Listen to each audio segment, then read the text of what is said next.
Hello and welcome to today's July 12th daily news report, as well as ongoing stimulus check package information video. If you're a subscribed member of my community, then welcome back. And if you're not, consider subscribing right now so I can keep you in the loop on what's going on in Washington, D.C., what's going on in the U.S. economy, money, investing, and much, much more. All right, now don't text with anybody on YouTube. There's so many spam scammers out there that are trying to get people to text in the comments. Don't be someone that falls for that, okay? They're very good at what they do, so be better than them. All right, now Casey and I are doing a giveaway with over $3,000 in prizes and cash. There's going to be 24 winners. 12 will win one of these amazing hats, and 12 are going to win $250 in cash. I can't wait to give that money away. It ends in just a few days, so go sign up right now and then come back to this video. All right, now, at the end of this video, I'm going to take 1 minute to tell you a crazy story that happened over the weekend that you're not going to want to miss, and I definitely want to hear your reaction to this story. All right, now in March of 2021, President Joe Biden signed the $1.9 trillion American Rescue Plan into law.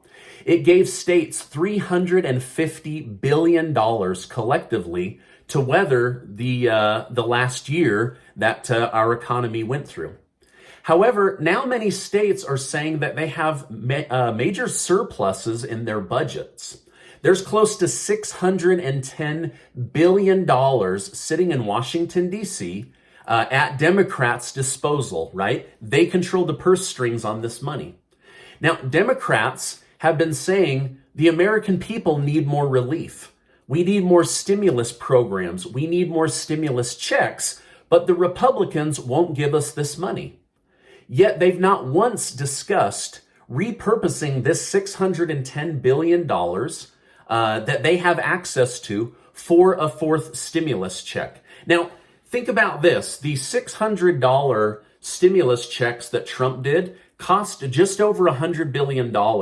So with $600 billion laying around, how many months of $600 stimulus checks could they do? Yet they keep saying, we don't have any money. Republicans won't give us any money. You've got almost $500 billion sitting and doing nothing. All right, now the White House says that states should use their leftover stimulus package dollars to increase police budgets. The idea of funding the police or defunding the police was a major talking point during the 2020 election. In the wake of last year, many cities lowered their law enforcement budgets. In all of the cities where the police budgets were cut, nearly 100% of those saw a rise in crime and murder. So it didn't end up working out. Now, the White House is saying that there are billions of dollars laying around in Washington, D.C. that should be used to bolster law enforcement budgets and to help cut back on crime. Now, I'm not saying that a fourth stimulus check won't happen because I think that it could happen for people under a certain income. But the idea of 167 million Americans getting one, I think that ship has sailed, right? But we know for a fact that there's a bunch of money that the Democrats could use right now, but they keep using it to say that the Republicans are doing nothing for the people, right? So the Republicans don't have access to $610 billion. The Democrats do. So it'll be really interesting to see if they repurpose that money or if they just end up issuing new debt, right? Now, we know that Democrats are interested in creating more money in order to pass the American Jobs Plan and the American Families Plan. So there is a high chance of a fourth stimulus check, especially with 80 plus Democrats wanting a check, okay? Now, during the final days of December, nobody was pushing for the $600 stimulus check. Then Senator Bernie Sanders and Senator Josh Hawley said they wouldn't sign on to the package without a stimulus check. So a second stimulus check was included based on the calls of 2 senators. Right now, Democrats have over 80 people calling for one. So again, I don't know that one will happen. And I hope that you appreciate that I'm trying to show you why it might not happen and why I'm trying to show you that it might happen. I certainly don't want to mislead my community, but I also want to give you what's really going on in Washington, D.C. as far as support, as far as money, as far as potential paths forward. By the way, I just want to say thank you guys so much for giving these videos a like. I really appreciate that. Helps me out on YouTube, and I just love bringing my community the news.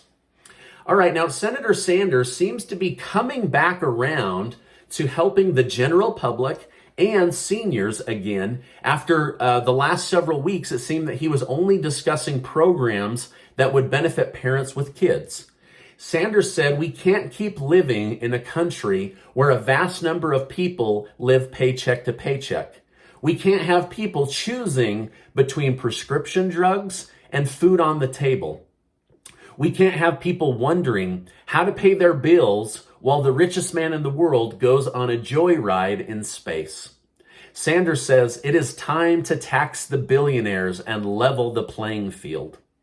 Sanders says the other way of leveling the playing field is to make sure that prescription drug companies charge Americans the same low prices that they charge foreign countries. Under Sanders' plan, he would retain around $600 billion that he says could be used or repurposed to lift people out of poverty. So by saving that amount of money, he says, I will make sure that legislation happens in order to help seniors, in order to help low-income families, in order to help those that are struggling.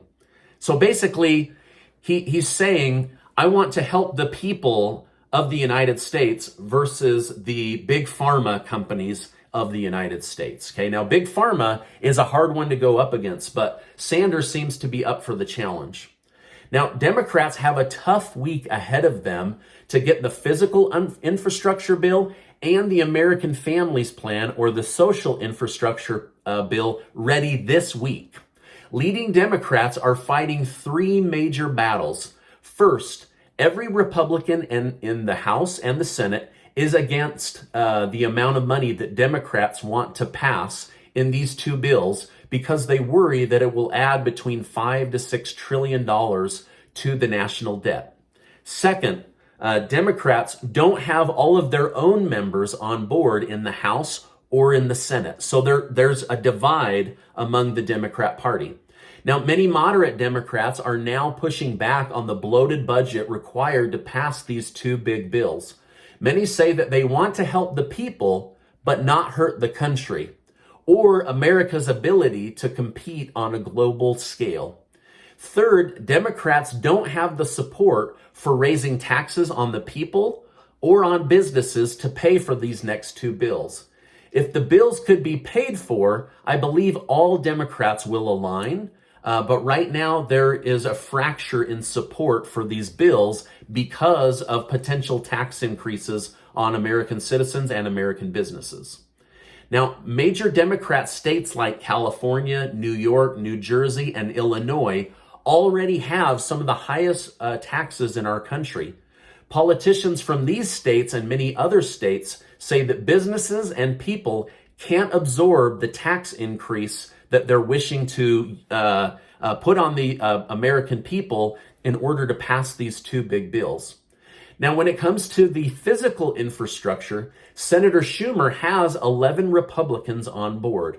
When it comes to the social infrastructure, he has 0, which is why he will likely push for a budget reconciliation vote in order to get this to pass.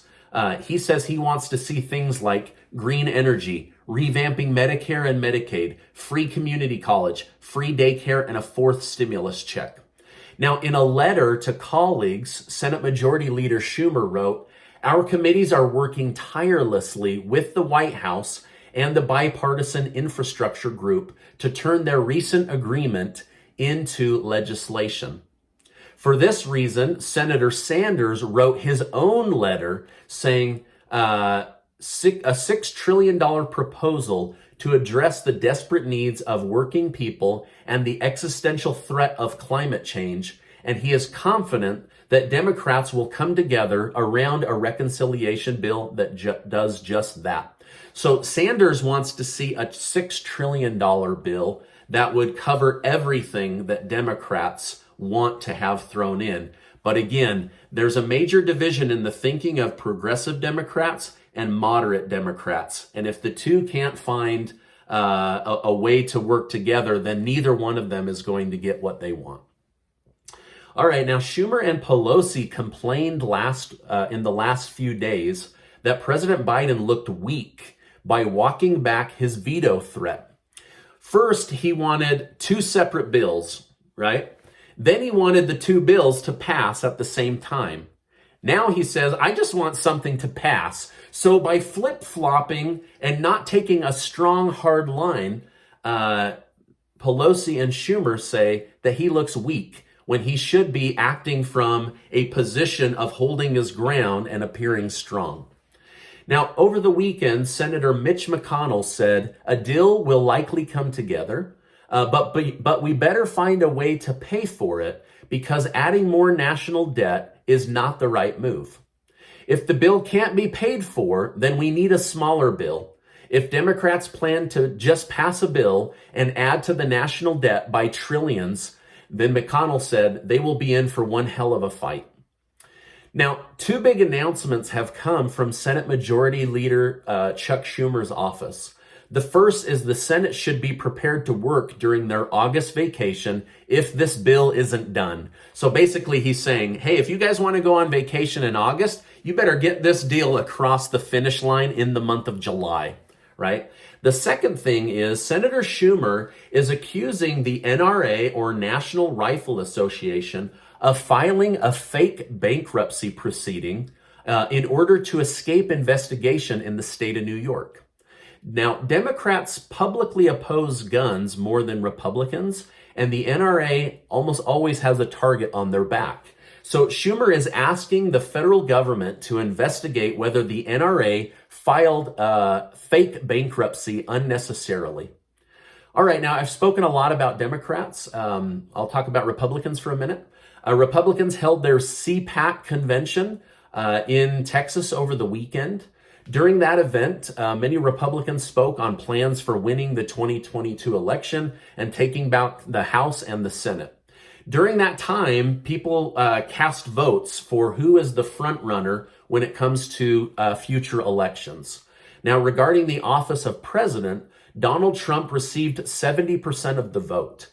Governor Ron DeSantis of Florida received 21% of the vote, and everyone else received 1% or 0%, showing that many Republicans still favor former President Trump as the primary winner at this time.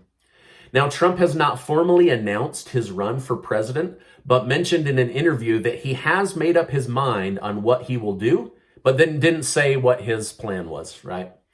All right, now the country of Cuba is dealing with massive gatherings of citizens calling for a new form of government. Communism and socialism have kept Cuba back, and the people seem ready to revolt. They say it is time for a new government. The island has struggled economically for many decades because of the government that they've been living under.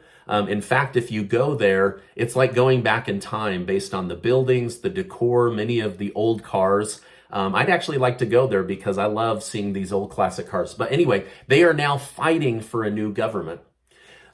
Speaking of the Caribbean, the country of Haiti is also in need of U.S. military aid as their president was assassinated in his home last week.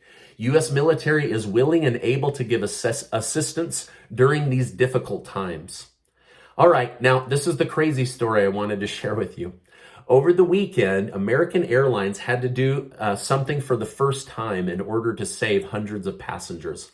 A woman on the flight became visibly agitated and started demanding that the plane be landed.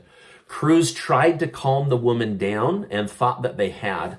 However, after leaving her alone, the woman jumped to her feet and ran to the airlock door and began yelling that she was going to open the plane's doors as they were at like 10,000 feet or higher. People would have been sucked out. They would have lost pressure. Freezing air would have come in.